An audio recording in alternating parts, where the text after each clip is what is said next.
There we go. Technology. Good morning, good morning, good morning. Hello, Bev. How are you? I'm all right. Sorry, I've got the sexy voice this morning, so You that's do. right. You do. And water, so it's fine. Was that too much 50th birthday celebrations over the last couple of weeks? No, just too many late nights. I'm sitting Oh. on Inter-Islander wharfs waiting for hours on end to get home. Oh, okay. Okay, well, welcome and thanks for joining me today. For those of you who might be just joining, hey, Annie. For those of you who don't know Bev is my cousin-in-law. And sorry, a cousin-in-law, isn't it? Yes. She's married to my cousin John. And I'll let her tell her story, but basically Bev had a big goal ahead of her for a particularly strong reason, and she wasn't getting a lot of help from a lot of people around her. And being a weight loss coach, she reached out to me, and also seeing the results of one of our cousins after he worked with me a couple of years ago. She reached out to me to see if I could help her with her journey. So welcome, Bev. Bev's in Wellington in New Zealand. No, I'm on the Waikato now, don't forget. Sorry, yes. Whoops. She has just been back in Wellington. I have. Yeah, like 24 hours ago I had just left Wellington. Of course, yes. Yeah. Yes, now living in Te Awamutu, which is not far from where I grew up in Hamilton. Indeed. So talk to us, Bev, about, let's just start with a little bit of your history. And I guess the struggles that you've had with your weight over the years. Oh God, well, I've always struggled with lose weight. Always. I can't even remember not struggling with weight loss. Typical large chest, childbearing, the New Zealand childbearing hips for us Kiwis that we just love to hate. And then 20-ish years ago, I found out that I had an ovarian cyst, which they did 3 ops in 3.5 months to try and rectify, which didn't really rectify it too much because they fucked up the other side. And so I live with that now. And then sort of said, oh, by the way, you got PCOS, congratulations. And, oh, you need to lose weight. Yeah, end of conversation from the gynecologist. So that was fun. And it's kind of like, yeah, okay, so how am I supposed to lose weight? Give me some ideas. But they didn't. And I had that for years, for probably the last 20 years, really, 20 plus years, really. And we've tried different things, and it's always been killing oneself with ridiculous diets, going to the gym. That was the worst one, 7 days a week at the gym with kids. It was kind of like, you've got to be joking. Eat 6 small meals a day. It's just like, yeah, no thanks. Didn't last very long. Didn't see, I lost about 20 kilos, but I wasn't seeing the results that I was led to believe I was going to see within that time. So I just gave up, and the weight just got more and more.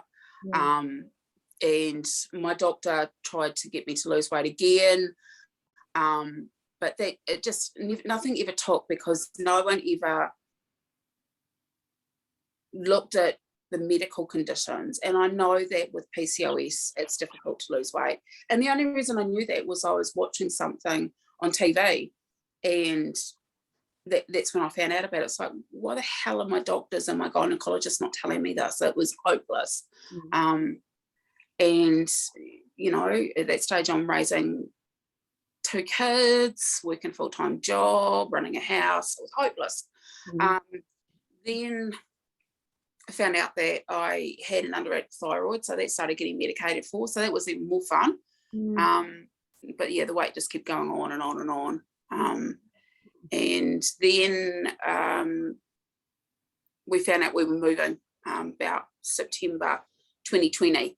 And around about that time, my left knee really started to hurt a bit, and I just fobbed it off because I had way too many things to do. And in job to tidy up, to leave, and then try and find a new one, and all the bullshit that ensues with leaving a 4-bedroom family house and children and moving 6.5 hours drive away on a good day, and finding a new job and a new house and setting things up. In the end, things did get pretty sore. My left knee started burning at night, and I was starting to have trouble sleeping a few weeks out from leaving. So I went to see my GP, and she said, fairly certain you've got arthritis in there. Once you relocate, go and see a doctor, get some x-rays done, and have a look at it. And so left that for 6 months. As you do, because it's not a priority. It's just a sore knee. Just other things I need to worry about. And it kind of down, I wasn't on the hills. Te Awamutu and Hamilton were a lot flatter. Even in my job, I wasn't having to walk up mountains and stairs and everything. So it kind of didn't get much worse for a while, and then it kind of just did again. And so I just thought, no, I've got to bite the bullet and go and see a doctor about this. And I did, and she goes, fairly certain it's arthritis, let's go and have some x-rays. It's like, oh yeah, right, cool. So went down and had x-rays. Fortunately, they x-rayed both knees, which I suppose is standard operating procedure. Then got the message, you've got severe osteoarthritis in both knees. Your right knee is your worst knee, and we need you to see a surgeon. Okay, then, that's great. Send a referral through. I then got a text message back to say that the surgeon declined my referral, and I had to bring my body mass index down to under 56. That was the end of the conversation. No telling me what my BMI was already, how much actual weight I needed to lose. I was mortified at the fact that I got this information in a text message for starters, and really shocked that the surgeon didn't even want to just have a conversation with me. And it's kind of like, cool, lose weight. Once again, the lose weight scenario with no backup information. And so I sent a very rude text back going, well, I'd like some suggestions, and don't just tell me to get some exercise, because clearly that's not going to work because I can't bloody walk. And then she comes back with this really ditzy, do you think maybe we could send it to the district dietitians? So, well, that'd be a good idea. And that was the sarcasm I was trying to type in a text message. So she sent that referral through, and I got a letter back some weeks later, by which time I'd already contacted you because I was sick of waiting. And that came about with us seeing that cousin in New Orleans had worked with you and lost some weight. And hubby goes, look, give Karen a call, let her know what's going on.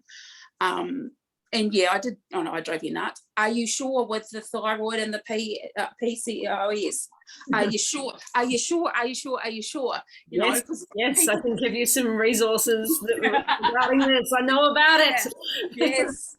And so funny, that night when we spoke, John walked in with the letter, and it was from the dietitians saying, we have your referral on file, and we'll be in contact in the next 2 to 3 months. Well, that got thrown in the rubbish bin, because all my brain was seeing was, I'll have a meeting with them. They'll go, oh yeah, that's not a problem.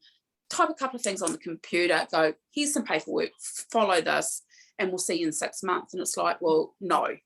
Being told what to eat is only part of the equation, right? Having the guidance and the support and somebody there on a week by week basis to hold your hand when things get tough and you are getting cranky with things or wanting to stray off track, right? That's the biggest thing. And even funny little questions like, is this an okay substitute? Yeah, no, this is my favourite new cereal. This has really got to be good for me. no, it's fucking full of sugar, you silly twit. Well, sugar is that. Put that on the side. Maybe have that once a month if you really have to. Yeah. So I finished consuming that, and I haven't gone back to it, despite the fact it's really yummy. It's just like, no. And you know, even talking with you, it's like, yeah, you know, there's just this big aerial thing of doubt going, this ain't going to work. There is no way I'm going to lose weight by changing what I eat. And just stop there for a moment. Everybody who is watching, who may be saying exactly the same thing to themselves, I've never been able to do this in the past. Just changing my food won't help. I don't think I can do this. This is not going to work. Listen to this lady. She had exactly the same doubts as you. And look, I was not prepared to give up my milk. Yeah. God forbid I was to drink water without coffee in it. Yes. There are two loves in my life next to my family, and that's ice cream and coffee. And sometimes at the same time, and it doesn't matter if it's 2 degrees outside, I'll be eating ice cream with a coffee. And so it's like, no, look, I'll be fine, you know, I'll cut down a bit on the coffee and I'll just carry on with the milk and what have you, and I'll maybe look at different breakfasts and everything. And it's like, well, that's not going to work. It's like, I'm not going to drink water. I'm not going to drink your weird green smoothie. No. Those things are not passing my lips. I don't do water. Yeah. Perhaps before we get into what you used to eat and what you know now, what you've substituted out for and what's worked for you, let's go back to when you were struggling to lose weight initially, and some of the things that people were suggesting that you do. I remember you talked about punishing workouts at the gym, and I remember there was some like crazy diet suggestions, like, you know, people were suggesting low carb, you know, cut out all the carbs and what small meal sizes and stuff like that. Yeah, talk to us about like what sort of things you were doing. Go into a bit of detail there to sort of highlight what wasn't working for you. The gym thing was like, so one day it was cardio, the next day it was muscle building. And then you're cutting down on, for every cup of coffee you had to have a corresponding glass of water. Yep. And needless to say, one was spending all day on the toilet, and eating small meals in between, like crackers with cottage cheese and shit like that, and cutting down on fat intake.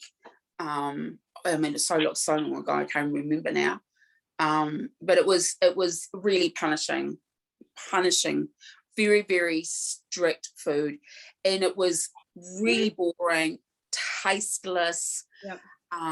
Who was guiding the food? Like, who was giving you instructions on the food? So this came from someone that John knew that had done this thing, and apparently it was really big, and potentially still is really big in America. Yeah. And like, you know, you've got 50, 60, 70-year-old guys going to the gym with ripped abs. Mind you, they can spend three times a day at the gym because they've got nothing to do because they're pensioners. But yeah, that was kind of what was going to be promised to me, you know, lean muscles, burn off the fat, blah, blah, blah, blah, blah. And it's just like, yeah, no, because there was still a lot of, like, we were allowed eggs. I think we did cut out the yolks, but had the whites. Yeah, I mean, it was really specific, really strange. Definitely minimised your. So it was kind of like a bodybuilding diet almost, wasn't it? Yeah, it was. Yeah, it was odd. It's a little bit extreme for somebody who's really just starting, right? I mean, I think if you are wanting to, like, if you're already in a pretty cut shape, you know, you're in good shape and you really want to lean down like a bodybuilder stepping on a competition stage, yeah, that's when you want to start going into punishing workouts and really starting to restrict some of the foods that you're eating, or being really specific about your macros and things like that. But that's not where you were. Right? No. And it was not taking into account who you were, what you were struggling with. So talk to us about like how you felt as you were doing those. Oh, look, I was miserable. I wasn't dropping the weight that was promised. Yeah. I wasn't toning up like they led to believe. I wasn't seeing the results. And it did get really hard. School holidays fell in between, so somehow I had to fill in, go to the gym with 2 kids. Now they wouldn't let me take them to the gym, so somehow I had to do that from home, which was, needless to say, impossible, because we didn't have a gym at home, and I couldn't just leave the kids at home and go to the gym, because I think at that stage they were definitely still at primary school, so they were definitely under 10. And I sure the ship wasn't going to be doing it at night when John got home from work, because by then I was just gone. I was knackered. Yeah. And I was starting to lose the will to go. I just, it was becoming too hard. It was going in that too hard basket. Yeah. And we know just hard. We stop doing them because we're always seeking pleasure. We're always avoiding pain. And if something is deemed hard, it's deemed painful. And I guess doing what is most easy, conserving energy. So if that feels like really hard, it feels painful, it's doing something that is not producing a result, of course you don't want to continue doing it. No, it wasn't fun, and the food was not overly palatable, so you didn't feel happy about what you were eating, and therefore you weren't feeling like it was actually doing you any good. And I was still having to cook normal food for the kids. So, we were spending all this money and on bloody protein powders and all this other bullshit and everything. Which is like, this was just costing us money we didn't have. And we really didn't have it. And it just was like, nah. And so I stopped. So what happened after you stopped? Can you give us a rough idea of like where you were at weight-wise and what happened after that? I'm fairly certain I dropped about 20 kilos. And you weren't happy with that? No, because I wasn't seeing the body sculpting that. My body didn't change. I just saw the weight loss. The number was just gone. But so your composition wasn't starting to change. You didn't feel like it was fat that you were losing. And then it was like, when you went back to normal, it did stay off for a while, but it wasn't setting you up for success. It's not something that you can do long term, right? It's something. Was it very low carb? I can't even remember. It was so long ago. I really can't remember what the carb was like. Probably it was low carb. I mean, obviously with low carb, you're not necessarily losing body fat. I mean, you do lose some, but most of what you're losing is stored glucose and 3 to 4 pounds of water not pounds. It was about 3 grams of water that every gram of carbohydrate, glucose that you store in your muscles and liver holds on to about 3 grams of water. So it's a lot of water weight. It's a lot of just stored glucose that you're losing. So your body shape doesn't necessarily change. No. And, if you're just starting weights for the first time, it takes years for muscle to be put on, right? And if they're making promises that they can't live up to, I can imagine that you would be cranky, even though you lost 20 kilos. And it wasn't working. It wasn't a good regime for both of us to do while we had a young family. It didn't work with family life. It's a lot of time and a lot of effort, right? And you've still got 2 kids that have all of their needs, school, sports, after school activities, all of that sort of stuff. And it's like, well, I'm sorry, but I've got to go to the gym. Well, no, you need to be going and doing that with the kids. It's like, I gave up. Unfortunately, the gym that we'd signed up with wouldn't allow me to stop paying my membership fees. So I was paying membership fees and I wasn't using them. Oh. Yeah, for quite some time, which really irked me. But it was just like, no, I'm sorry, this just is not working for me. So I just gave up. I just go, sorry, not working. See you later. I'll just go back to my normal. Yeah. And what happened And then? I did watch what I was eating on. It's not like I have ever really had a dreadful diet. It's just that, normal foods, and you have your chippies and your ice cream and your desserts and your fizzy drinks, and you try and restrict children from eating that shit, but you just watch it doesn't work. And you're at a barbecue and you have a couple of extra sausages and bread. It's just like, no, people, this is not good. But yeah. And I mean, other times it's been definitely low carb diets, cutting out potatoes, cutting out pasta. For a long time I've had an iron deficiency, so I've stayed with my old red meat because good carnivores, we are Kiwis.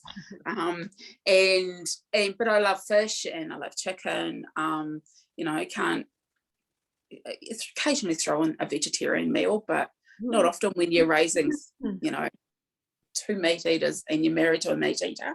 Yeah. It's very much Kiwi fare. It's all meat. Totally Kiwi fare. Yep, we live on meat. Very much Western fare. It's very meat-centric diet over in New Zealand. It's kind of meat and 2 veg standard diet, really, isn't it? Meat, potatoes, and maybe a salad or some peas.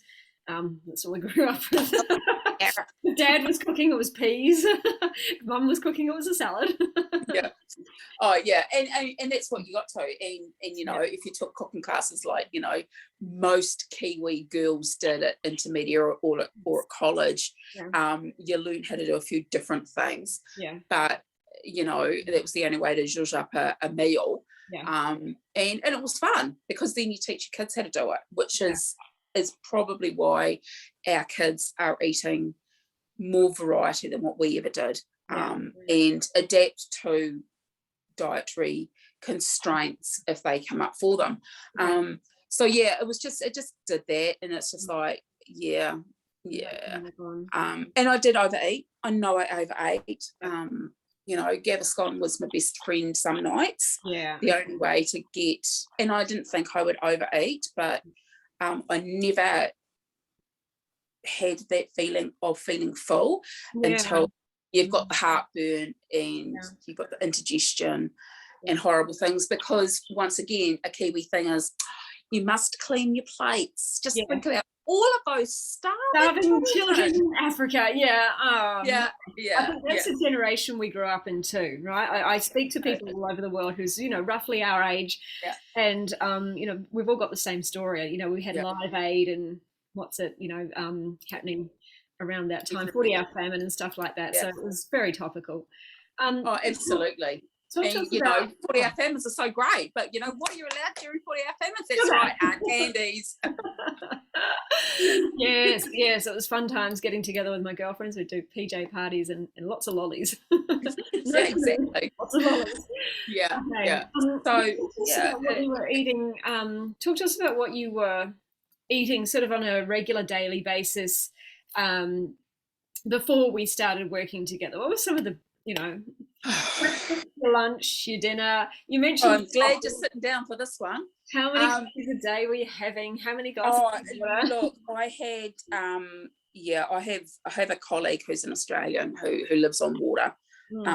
She was mortified by the amount of coffee I consumed and the lack of water. She does love rubbing it into me. I would, so this is 300 ml coffee cup. Is that small or medium? It's what they call large at the particular coffee shop where this was purchased today. Little branding here, Valare. It's small. Yeah, it's small compared to what I would normally have. So on a stock standard day, I could clear at least 6 of these. Oh, wow. Didn't realise it was that much. Oh yeah, it's bad. It was bad. Yeah. But my coffee cup that I have at work, which is a thermo mask, it's a big one. So it's probably twice the size. So yeah, I was having 3 gigantic coffees a day, at least. and sometimes I would even get home from work, and sometimes I sort of finish work about 3:30, 4:30. I would come home and have another half size again. So I'd be having some days about 7 standard coffees a day. Wow. It's the only way one got through the day, particularly in my job. You're probably very dehydrated. I mean, water cushions the joints and keeps them lubricated and everything. So, probably part of that. Probably part of the what led to the osteoarthritis there, Bev. Oh yeah, and the mountains and goat treks I was climbing in Wellington for the last couple of years wasn't helping either. And then for breakfast, I would have my muesli. Talk to us about the percentage. What's in your muesli? What was in that muesli? Like, it was organic, wasn't it? And it was organic. It had honey, it had fruits, it had seeds and everything in it. It was supposed to be good for you. Yeah. But when you really look at it, there's a fair bit of honey in it, and coconut oil, I think. Yeah. They've sent me the packaging to have a look at and said, is this okay? And I thought, okay. What we know, even most cereals that are, I guess, promoted as being healthy, organic, all those sorts of things, on the front of the package, it looks great, right? It looks delicious and healthy. Turn it over, and there's got a whole heap of coconut oil in there. The fat percentage, I think we worked out, was around 50 to 60% of the calories. It was huge in calories and huge in fat, but most of that was saturated fat too. So if you are eating a pre-made cereal of some sort, forget what it says on the front. That's marketing. Turn it over, have a look at the ingredients and look at the fat percentage. Oftentimes these things are made with oil, and that oil contributes to a lot of unnecessary calories that do not fill you up. And if it's coconut oil, then it's going to impact your arteries as well, saturated fat. So yeah, was that an everyday thing for you previously, Bev? That was certainly Monday to Friday, because I am shocking with breakfast. So I always have breakfast at work. So that was on my desk. So that came with some tin fruit, and most likely of late it was a Greek style yogurt, because I loved the tanginess of it. And I thought, that's a really healthy breakfast. It's really good for me, and it would keep me going and make me you'd keep me going for quite long periods. And some days, if my life became insane, that would be it until dinner time. Yeah. Okay. And on those days, the coffee was the thing that definitely got me through it. It was like, I must go to the loo and I'll get a coffee while I'm up the chair, and things like that. And where I work, unfortunately, there's not a lot of foodie places around. So, it was Burger King, McDonald's, KFC. Occasionally, if I was in the right part of town, might be some sushi. Or if I left work at 3:00, I'd drive past for the Kiwis, BP, Wellbeing Cafe, get another coffee and grab some Memphis nuggets or some Southern style nuggets or a pie. That was at 3:00 in the afternoon. Mind you, I wasn't having dinner until about 7:30, 8:00. But that was, I'll just grab that, it'll just tide me over until I get home. There were splatterings of fresh fruit in there, because we're fortunate in our office, we get fruit boxes delivered free through our organisation, which is good. So that sometimes also sustained me, but it was kind of like, well, if the fruit that's in there I don't really like, then I'm not going to eat it.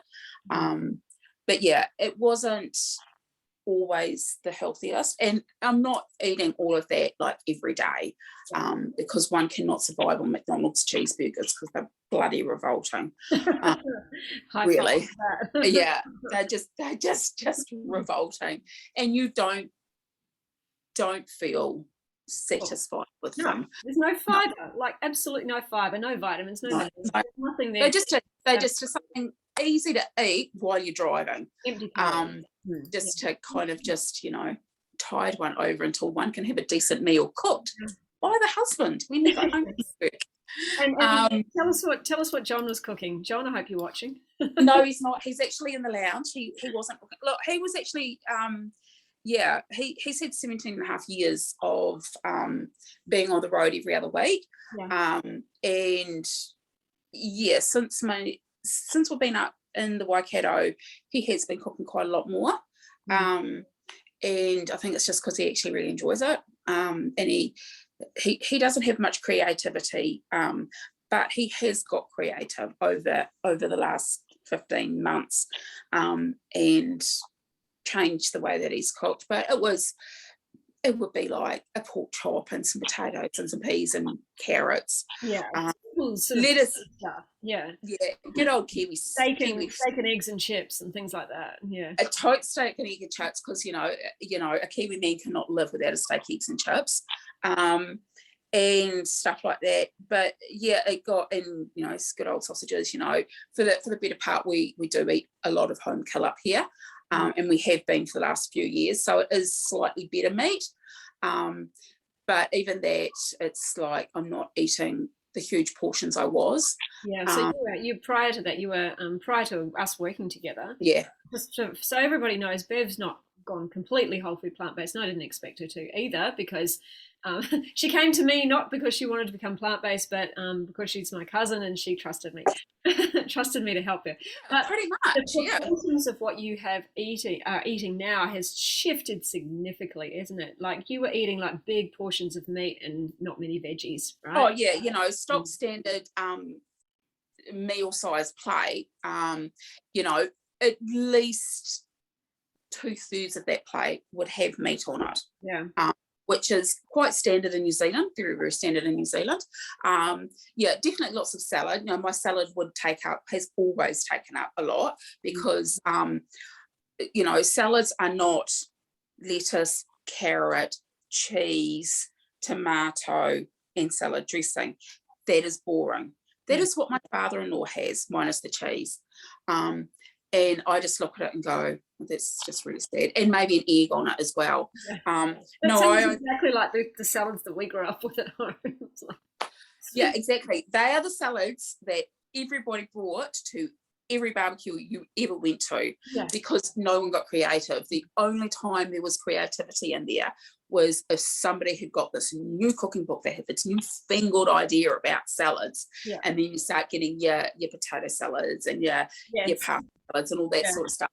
But me, I open the fridge and I go, cool, I've got tomatoes, carrots, avocados, gherkins, olives.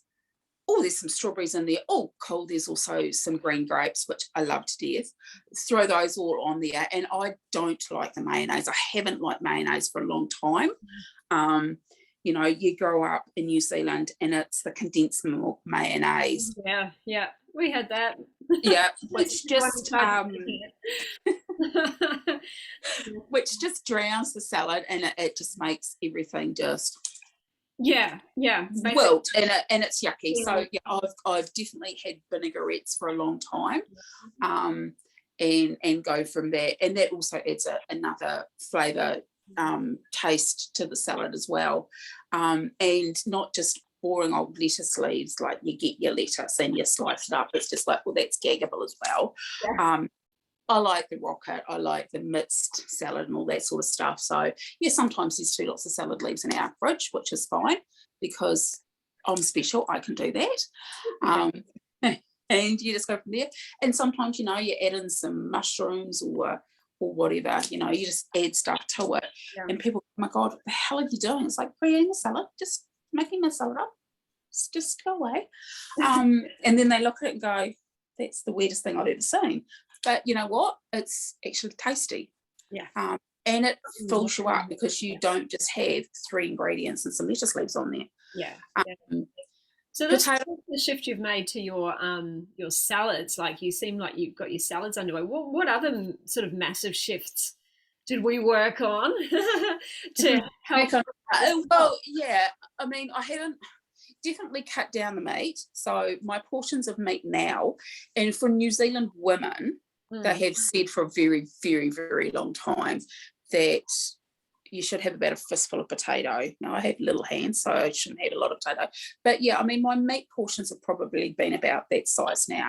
So a standard size steak, it's been cut in half. And I mean, I love mushrooms. I've loved mushrooms since I was a kid. So any excuse to have mushrooms on my plate, I'll take them. So I've had vegetarian nights where I've gone without my meat and I just substitute it with a big old pile of mushrooms. Yeah, great. And I love that. And I see, it doesn't actually bother me.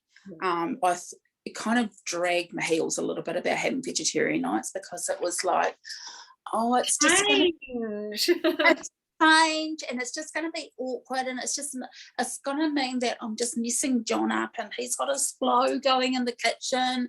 But you know, once again, we're putting hurdles up where hurdles don't need to be. It was literally, he said, just tell me what night you're having vegetarian and I will sort out my meal from there. And it was like, oh, okay, then that's cool. So we're going to go, wasn't it? Yeah. It wasn't an issue. It was never an issue. It was just me just making fucking excuses to be bloody difficult for this thing not to bloody work, which everybody does, because, you know, we are human and we love to fail at shit when it's we like to fail ahead tricky. of time, don't we? We like to start work, so we won't do anything, and then we're failing ahead of time. Yes. That's right. Yeah. No longer, certainly haven't for I think I finished the muesli, but I did kind of finish it over a period of time and change what I had for breakfast and gave the green smoothie a go. And if anyone is wondering, if like you're new to me and hearing about this is my tropical green smoothie, just search for it in the group. Tropical green smoothie. Spinach, pineapple, banana, mango. Flax seeds, water, done.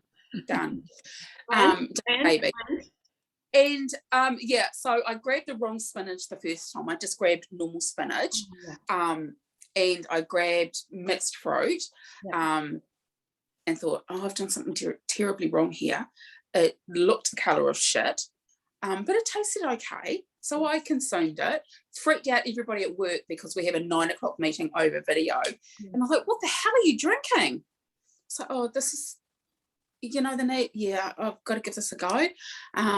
Didn't boast on it for a while, but gave it a go. And then I got the baby spinach leaves. So, we are now 5 days a week, super green smoothie, and I boast it. I don't just have I have 3 meetings a week with different groups, and my regional team, which consists of 5 members, all know about the insanity that's happened with me in the last 6 months, but now so does the whole organisation that I work for.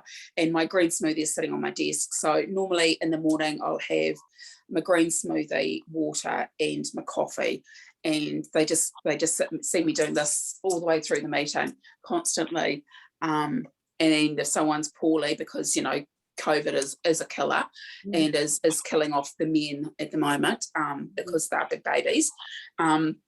So yeah, some of the men in our organisation have got Crockett. So you need this green smoothie, it'll help.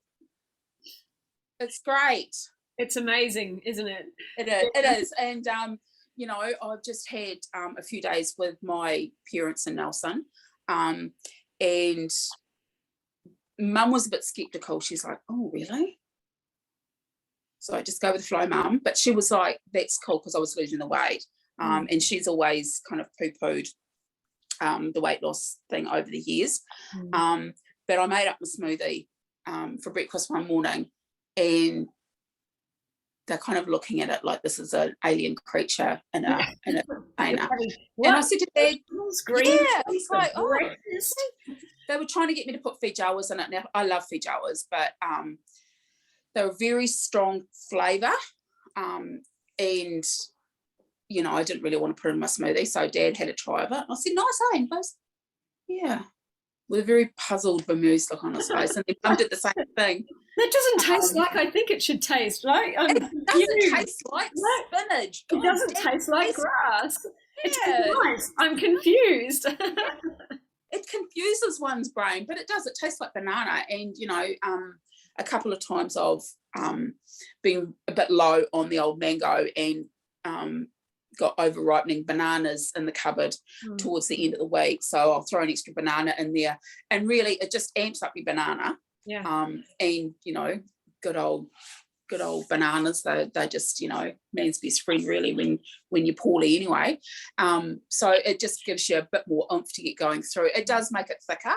Yeah. And sometimes I've not put in quite enough water, and it's that thick that it literally lasts me breakfast and lunch. I just can't keep going with it because it's so thick.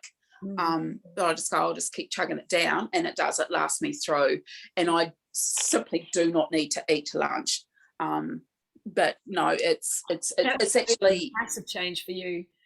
it is. It's very, very strange. You know, it is for me, from my first thing in the morning brain, it's like it is a no-brainer. It's have a shower, get dressed, feed Tane, who is not joining us today. He's outside. He's my fur baby. he's my fur baby, yeah, who is suffering from separation anxiety after us being away for 10 days. And then I'll make up my smoothie, throw that back in the fridge, finish getting ready for work, grab it, walk out the door, and get coffee on the way into the office. So yeah, that's cool. And since it's my coffee for the day, I have no problems stopping getting coffee, and carry on. And it's just a natural grab now. Yeah. On the weekend, just because I don't have an hour to be sitting there chugging away on this drink, because sometimes that's how long it takes. It's normally whole grain bread with some Marmite, which is a kiwi spread. Classic. Yeah, good old kiwi classic. Yeah, I think there's Marmite all over the world. Yeah. Or if I've got a banana left over, I have smashed up banana on top of it, or a little bit of avo on it, and that's just a quick chop down, have me coffee, get ready, and go out and do whatever needs to be done for the day on the weekend, or housework on Sundays, which is always horrible. And anything bad that I've had for breakfast, you know, tends to get burnt off doing the housework. So it's normal. And talk to us about the coffee, like the coffee and water ratio. Like previously you had 3 large coffees, 6, normal size coffees ish, and how much water? Not putting the water in your coffee, because that doesn't count. Maybe about a glass. Wow. With medication. Yeah, none Yeah, at all. okay. Yeah. And now we switched to what? You were doing 3 litres of water easily plus per day at one point. And like just trying to get, encouraging Bev to up her 1 glass to 1 litre was, there was a bit of resistance there in the beginning, so just take it a step at a time. Fortunately, you live, a 4-hour flight from me, because otherwise there will be physically bending the arm behind the back job. But yeah, it was like, look, just give it a go. Just start on 1.5 litres. Just give it a go. We're just upping it slightly. It's like, hey, great, you got that now. Let's see if we can just inch it up a little bit more. Yeah. So I this week. And then she was like smashing 3 to 4 litres every day easily over summer. Yeah. Well, travelling has made it a little bit trickier, because there's not many nice loos around the countryside, particularly when you're travelling literally the length of the North Island in New Zealand, and on the weekend, there are some pretty scummy places to stop and use a bathroom. So you just kind of just go with the flow, but we did manage that yesterday. I've stopped at at bathrooms on the road in China. Nothing can be worse than that. Oh no, I mean, if you're a Kiwi and you go bush and stuff like that, you become very apt at being a woman and peeing anywhere. It's just a technique that you learn when you're a kid, because your father's dangling it, and then you just learn it. So I've done that over the years, because desperation. Yeah. You can't tighten a knot, girls. No. So you just do what you got to do. But yeah, I mean, it's pretty good, really. You just kind of go, I'm just giving you a heads up. I'm going to need probably the next 20 minutes. Cool, thank you. That was one of your biggest objections too. It was like, if I drink more water, I'm going to have to pee more. It's like, yes. Oh my God. And, you know,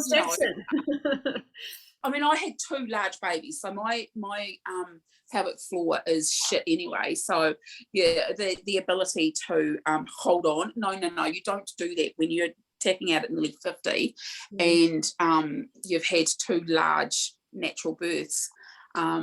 So it's kind of like, no, the toilet is required like within the next minute. Yeah. Otherwise there will be a mess. And with my knees, it's the mobility has become a factor as well. It's like I can't move as fast. I do want to knock over old people with their Zimmer frames because they're moving faster than I am. Yeah. Just so that I can get there. But you got used to it. I did get used to it. Yeah, your body soon adjusts, right? And I remember, you were a little hesitant at first because you were nervous about getting to the bathroom on time. But we said, look, you just have to be really in touch with your body and make sure you're giving yourself enough time. But it is going to adjust.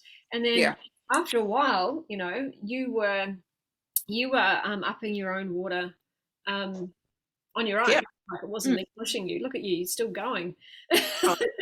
Every 2 seconds, I'm getting thirsty watching you. Sorry. Yeah, I mean, it's it's a natural thing now. It's I guess I am a little bit regimented with what I try to do when I try to do it.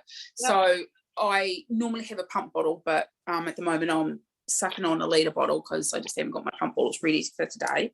But yeah, normally I'll have a pump bottle in the morning and then I'll have a pump bottle while I'm having lunch, and lunch is anywhere between sort of 12:30 and 2 o'clock. And then I'll have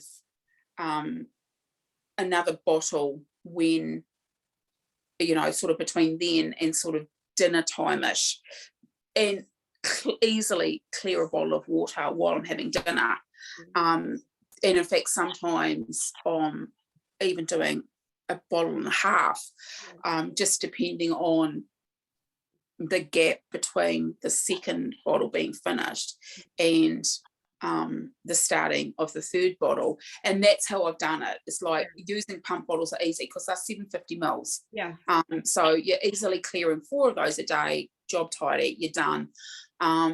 And that's a great way to do it too. Like when we think, I don't know how I'm going to get my water in. When you're using something, I call it a vessel, a bottle or something that you know how much volume it holds, you can plan out, okay, I need to finish 1 by this time, another 1 by this time, another by this time. That's why I love this bottle.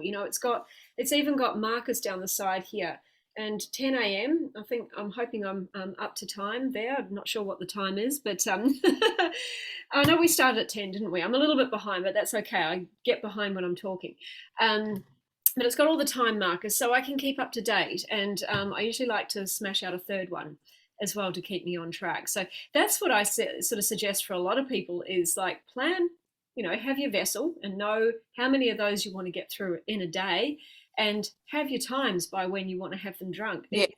And the great thing is about us human beings is that we have this brain that 95% of what it does likes to run on habit. So if you can give your brain clear guidance about, okay, I'm drinking this much 3 or 4 times a day, and these are the times a day I'm going to make sure I finish them by, it gives your brain an instruction, and then it's easy to follow through. And before you know it, it's just a new habit. Yeah. So that's kind of what's happened to you, isn't it? Like you just got routine. It's just the habit. Yeah. And to make sure that I'm not having to get up overnight. Yeah. I mean, my alarm goes off at 6:30, and it doesn't matter how good a night's sleep I've had. The alarm goes off, and it's like, shut up, I don't want to get out of bed. So I'd try to make sure that I'm finishing my last lot of water by 8:30 at night. Yeah. Because then I know that I'm not. I'll have a herbal tea before I go to bed, and that's just as natural as I can get them. They're pretty good. That's actually the ones that I've got at the moment. It's extra water you can count, plus the water in your smoothie. So you're probably well and truly surpassing 4 litres a day. So probably getting close to it, yeah. And it's just like, and I have that, you know, about 9, 10 o'clock. Yeah. And then I'm pretty good Yeah. overnight, because, you know, the old legs don't really like getting interrupted overnight. Yeah. And neither does Tane, because he gets worried because I'm out of bed in the middle of the night, stumbling around in the dark. And then he decides he needs to come for a cuddle, which is awful. But yeah, you just get used to it. And you know, while I've been on holiday, there have been the occasions when we've been out and about, and the offer of more coffee has arisen, and it's like, actually, I really just don't want it, which is this is an alien talking, because I love my coffee, but I just can't go there because I start to feel a little unwell. Yeah, you're really noticing the impacts, aren't you? Because I think it was happening before. You were probably dehydrated enough that you felt like you needed the artificial stimulant of coffee to keep you alert, keep you awake. Yeah. But really, it's a diuretic. It makes you dehydrated. So, so it was having kind of the opposite effect. And that's what happens too. Like when people are dehydrated, the body puts up signals for more food, more sugar, because sugar is a very fast acting form of energy for the body. And things like coffee, we turn to artificial stimulants and artificial energy sources in order to try and give ourselves more energy during the day.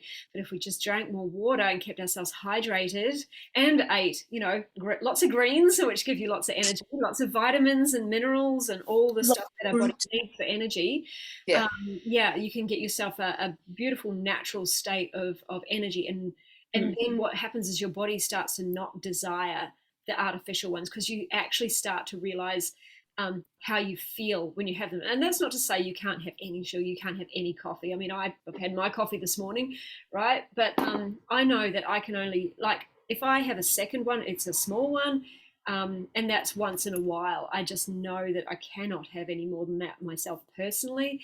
And you really start to notice the effects. So if you're someone who's drinking a lot of coffee at the moment, maybe just check in on your hydration levels. I always say for every cup of coffee that you have an extra cup of water, to make up for that dehydrating effect that it does actually have. And I mean, that wasn't helping either, because, all the coffee I was drinking had milk in it.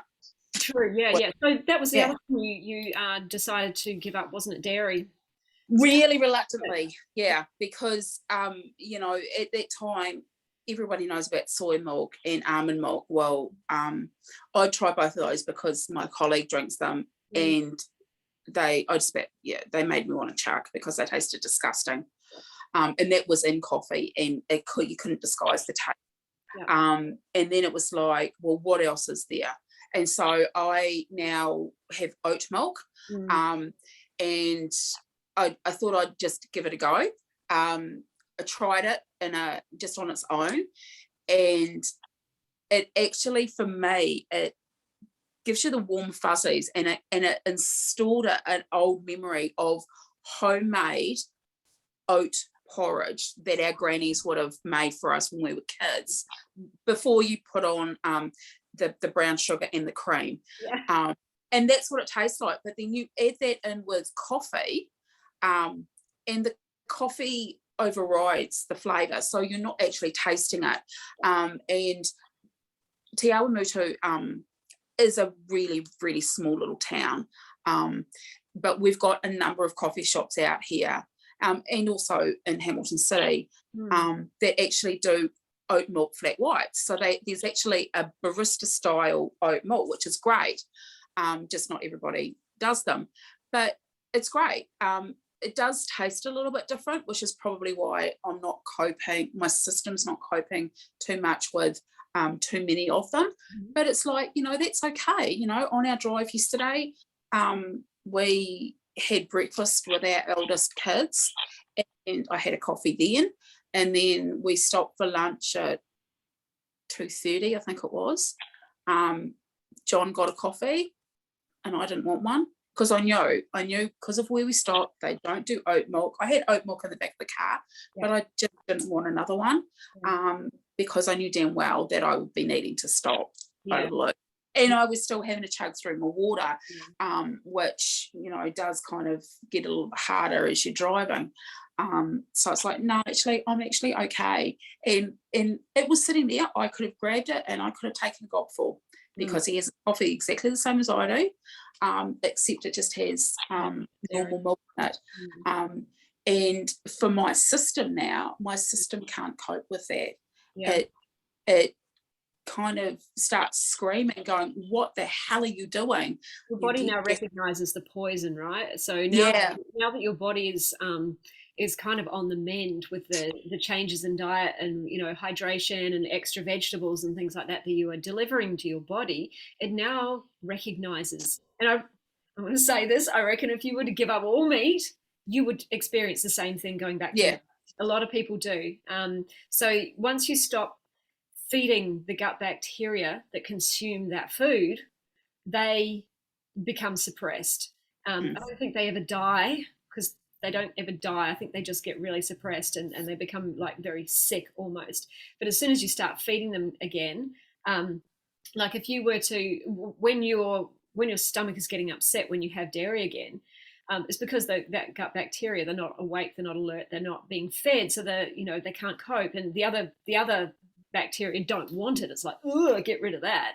But if you were to keep doing it, then that other gut bacteria would wake up, and that's not what we want either, because they cause inflammation and all sorts of disease in the body. But that's what happens when people give up meat too. If they go back, in fact, one of my other clients, Maria, just told me she had a week last week where she said she ate more meat and dairy than she's had in the last 6 months in a week. And she said she felt so sick.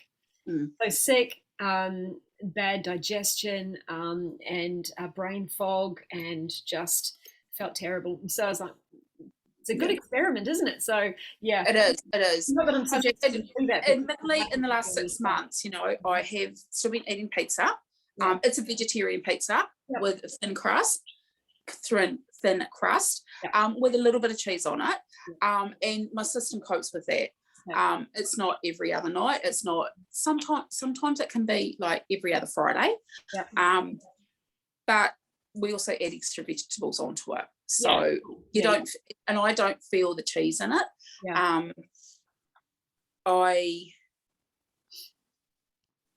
You gave up your ice cream as well, like you're not having. Oh my god, like fruit instead, and the yogurt that you were very, very reluctant to give up. My ice cream, my god, I must really like you to have given up ice cream. But the fact I gave you the nice cream recipe too. Did you ever try that? Oh no, well see, I've made fruit sorbets before, where you do frozen bananas and frozen strawberries, and you whiz those up. Oh my god. If anyone out there loves ice cream, give that a go. You need to make up small portions, because otherwise the ice crystals do go in there and make it really hard and quite unpalatable. But you make up smaller ones kind of just for then and there, and because you've got the banana in there, you've got that smooth ice cream feel on your tongue, and honestly you can fool your body all day long and just nosh well on that. And it's just delicious. But it was kind of like, well, actually I'm now getting that dairy full stop has been poisoning my system, causing more issues with the PCOS. It's like, well, no, I've got to give up my ice cream. I know that there are dairy-free ice creams out there, and you know, we at that stage we will look for it when we want to. I mean, admittedly, since the shift up here, we have eaten less ice cream. And be careful of the dairy-free ice creams, though. A lot of them are coconut-based. Absolutely, and they are. I did find one, Duck Island, which is actually made in the Waikato. I got one of those just to try it out, and you can definitely taste the coconut in it, and it is so rich that you can only have a very small amount, because it's just, I mean, I like coconut, but not that much. So all you could taste was the coconut, and it had berries and everything in it, and it was just like, actually no, I'll be looking for something else. But you know, it came up to Christmas time, and it was kind of like, okay, we're going somewhere for Christmas, we'll make up our stock standard a lemon and lime cheesecake.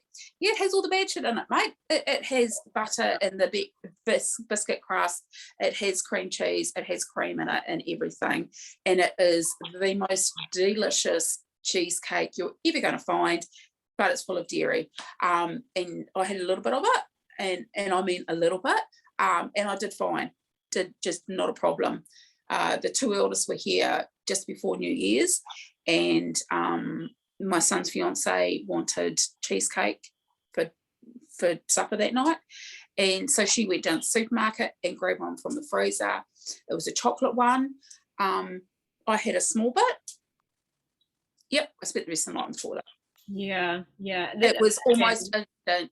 Yeah. Gut cramping. I was feeling ill. I had the shits.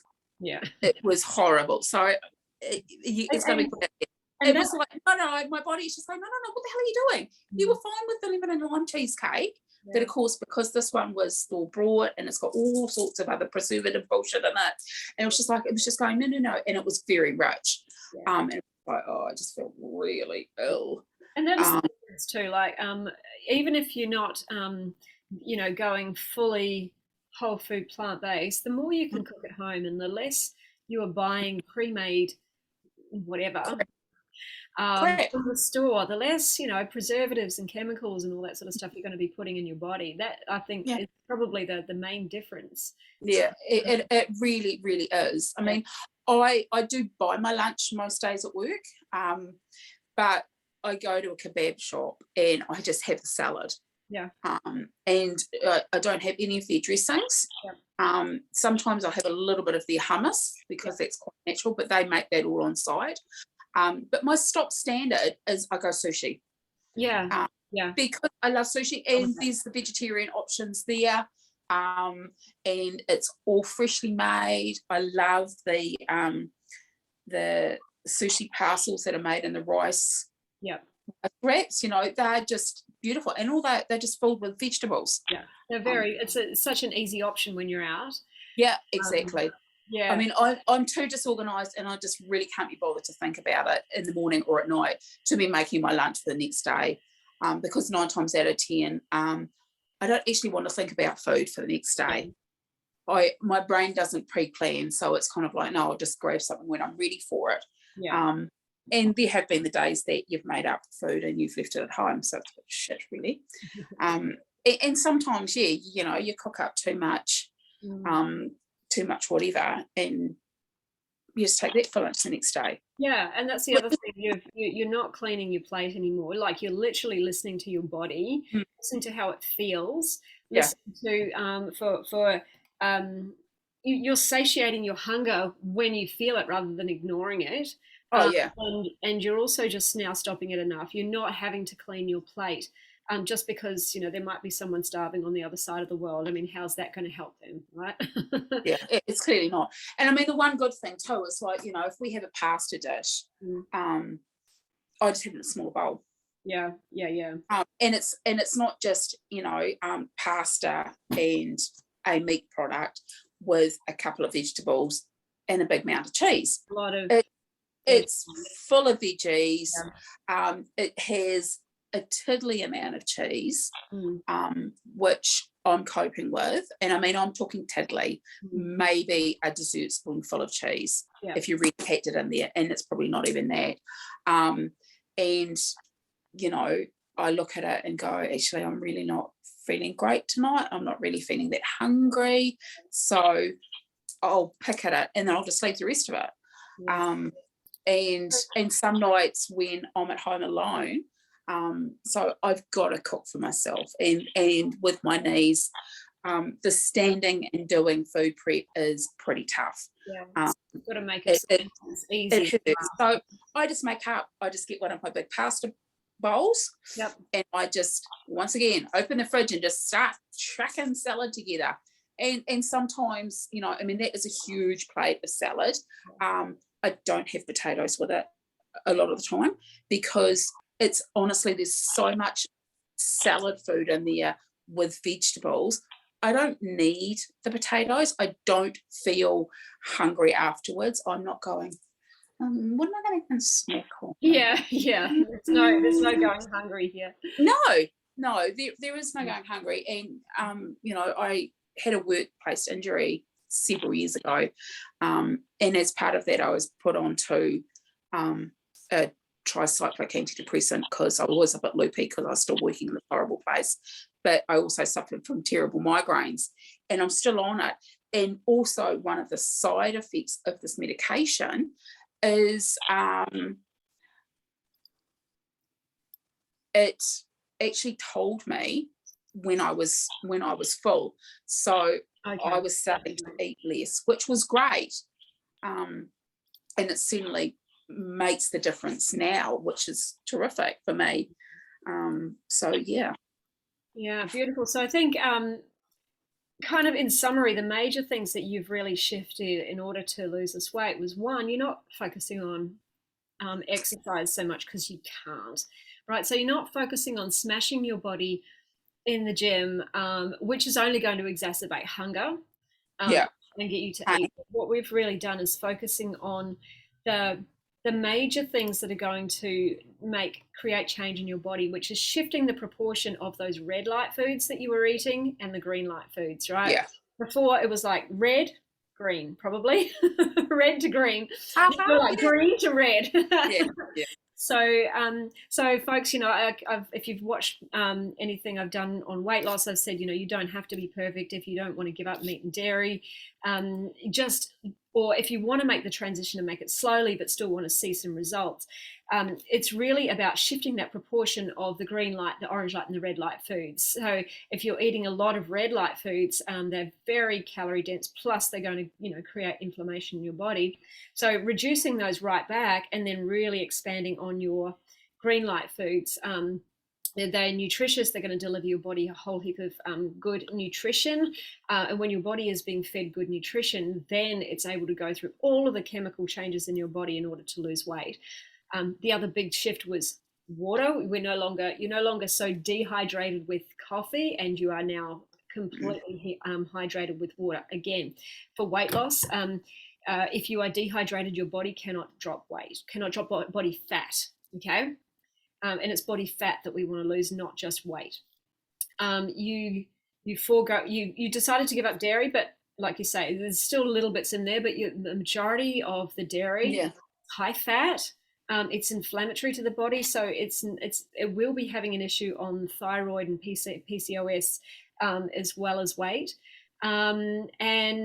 You're starting your day with a good whack of greens, which is amazing. And one of the things I really want to commend you on throughout this whole journey was your mindset.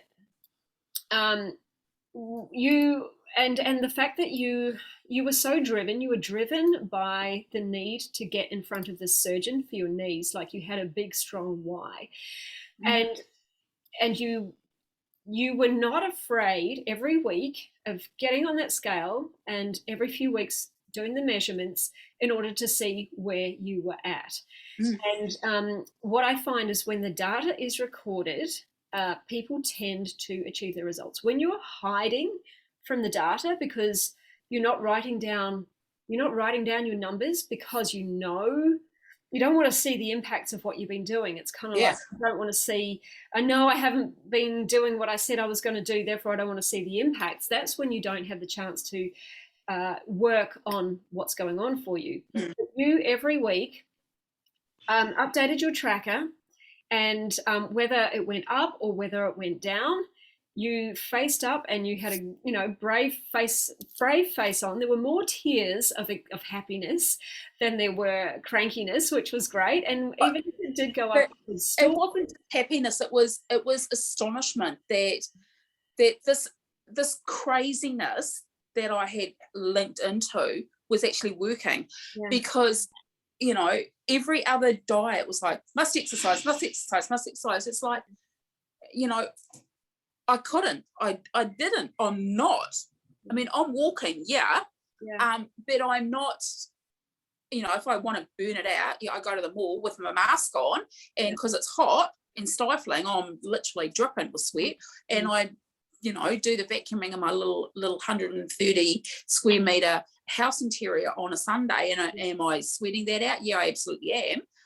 And I down a bottle of water pretty fast after that.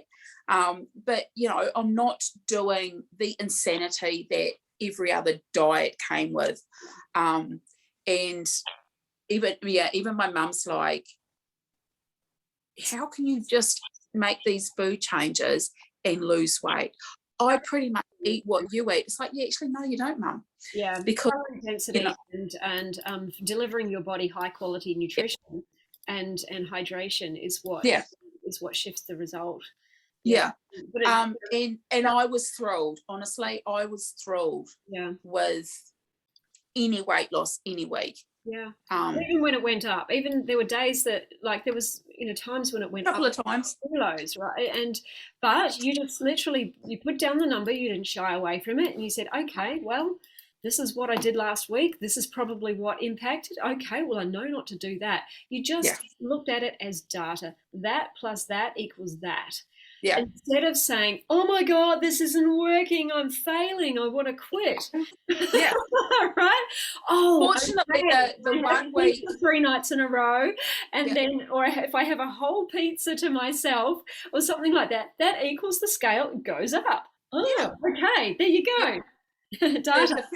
The first up week was middle of October, so we're about 6 weeks in at this stage, and we had planned a trip away. We're heading down to see our kids. We were then heading away with my in-laws for their 80th and 70th birthdays. So it was a big to-do.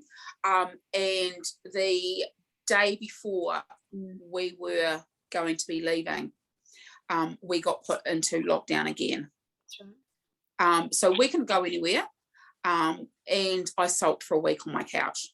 And that was when my scales went up. We've been planning this for months, and we'd had it all paid off. We had all of our plans set. We're all looking forward to it, and all of a sudden, stop, go nowhere. And I literally packed a paddy, and I sulked, didn't eat anything out of the ordinary. In fact, some days I didn't. One day I actually didn't want to eat. I just withdrew right into myself, and I just shut myself away from the world because I felt so shit. Yeah. It was also going to be our wedding anniversary while we were away as well, so we were going to have a little bit of celebration. But you know, the biggest thing is that I hadn't seen my kids since the beginning of July, and you know, they live a long way away from me. They hadn't had the ability to come up and see us, and all I'd done is see them on the computer screen. And for me, it's like mums can't give back if they can't top up with some love from their kids, and that's the way I am with my kids. And so I just thought, no, stuff this, I'm just going to sulk for a week. And I felt like shit, and I was miserable, and I think I made the husband miserable as well, poor bugger, but that's right, he's lived with me for 27 years. He's fine. We worked on this. We worked on looking at the thoughts that were absolutely, and we said, okay, let's see if we can turn those around and just and then I just had the big drop the next couple of weeks. We just got back on the workhorse. We just lost it again. And you know, I was like, okay, Friday morning is weigh-in day, and it became, you know, I have a Friday morning meeting, so I'm on the screen with my colleagues and everything, and they are literally hanging out to go, well, are you going to tell us? Are you going to tell us? Are you going to tell us? And it's like, yeah. So, you know, 20 kilos lighter, 2 dress sizes down, and I'm now not living in clothes that hide things. I'm now in stuff that has shape. And it's kind of nice to actually see the shape coming back into my middle again. And that red dress that's on the oh my God, the red dress she was going to send back. She bought it online. She was going to send it back because it was a bit tight, and then she sent me a photo of it, like she's wearing it now. It's like she pulls it way out to the side, and there's a hell of a lot of room in there. So you know, I hung it in the wardrobe, I think, for about 3 weeks. Because, you know, all of us mums out there, we've got our baby belly thing happening there, and that's always been the uggo, and it's still there. It's just reducing. And that's what stuck out in the red dress, and it's like, shit. And now it's not. And now it's not. No, I actually got a green dress exactly the same style at the same time, one size up, and I've actually taken the side seams in on that by 3 centimeters on either side, and that has still got a bit of room now. So I could probably do in the red dress probably 1.5, and it's still got wiggle room. But yeah, it's a bit crazy. I have given away a lot of clothes, and I've got a lot more clothes to give away. I've had to go out and buy a belt for my jeans, which I have not been in for, I haven't been having a belt around my middle for many, many, many, many years, because it's just really uncomfortable and not really needed because, the jeans kind of just stay up. But yeah, breeches, I don't like wearing pants at the moment because they just keep falling down. And it's a bit of a problem, isn't it? Like this new wardrobe. It's a problem, yeah. So watch out, John. The money's going to leave the bank account soon. You've got to go shopping. And my next big comfort space to get out of is the fact that I have bought solely from one clothing company for years, and now I'm getting to the point I'm getting too small, which is not a phrase I ever thought I'd ever say.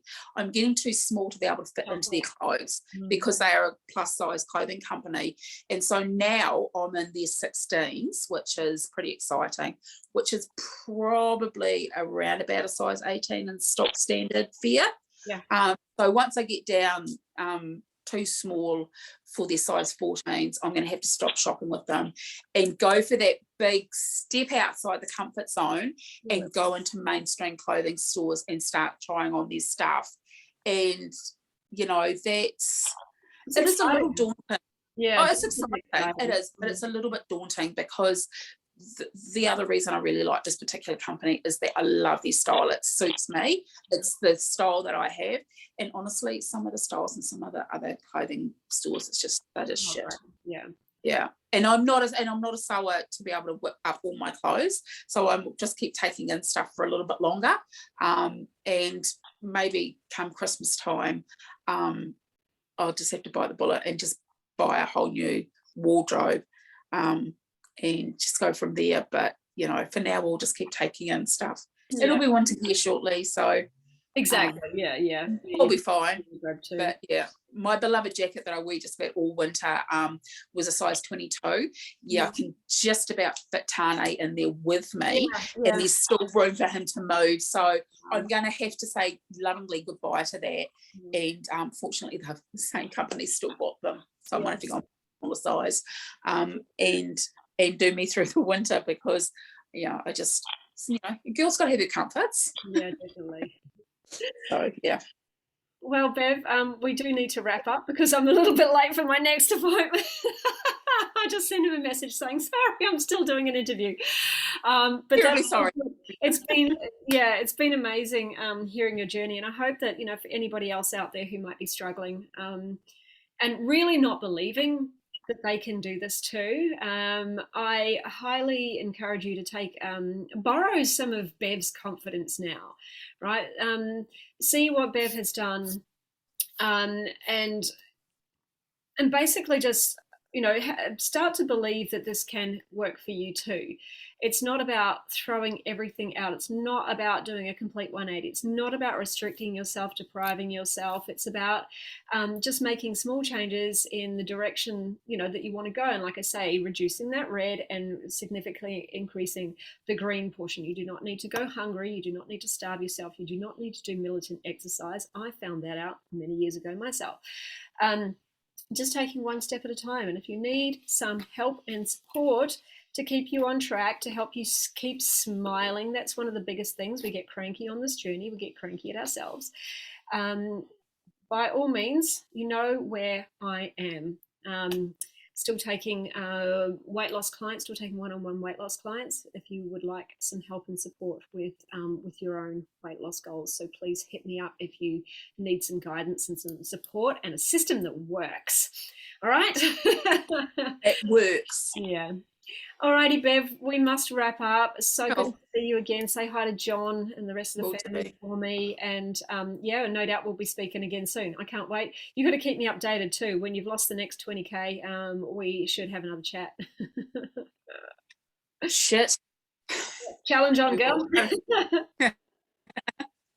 Jump on that weight loss thing. We'll just keep going. Bye, darling. Okay, see you later. Bye. Yeah. See Bye. you, everyone.